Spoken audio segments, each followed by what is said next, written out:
When people think of performing lookups and combining data in Excel, they usually think of the usual formula like XLOOKUP, VLOOKUP, and even index match.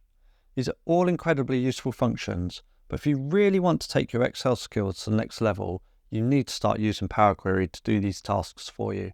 And in today's video, we're going to do exactly that. I've got two tables of data across two different workbooks.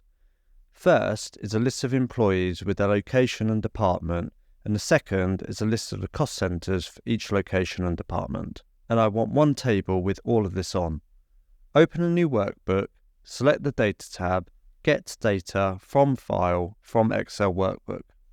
Next, navigate to where you have saved the files and select the first one, which is our Employees table, then press Import. We have the Employees table and the worksheet visible here. I'll select the Employee table and click Transform Data. This opens up the Power Query Editor window and has got our data loaded in just here. Next, we need to load the Cost Center table, so come across the New Source on the Home tab and just like before, select From Excel Workbook. Navigate and select the second workbook and import it into Power Query. Now we have both tables loaded in, we can create our lookup on the Employee table. Within Power Query, the lookup function is known as Merging Queries, so click on this. The first table preview is the Employee table, as that's where we're creating it.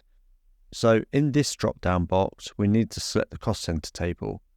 For this to work, we need to look up and match two criteria, which is location and department.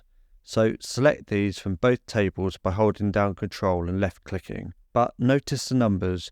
You need to make sure that you select the columns in the same order on both tables.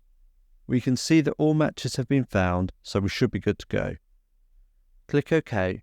This inserts a new column which contains the entire table results for that record. We just want the cost center, so click on the double arrows, check the cost center only, and uncheck the prefix box and press OK.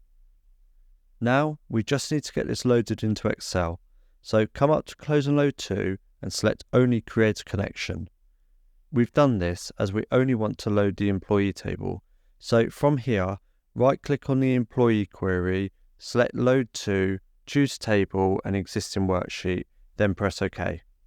There you go, a simple and efficient way to combine data. And now, if your HR department updates the employee list, all you need to do is right-click the query and refresh it.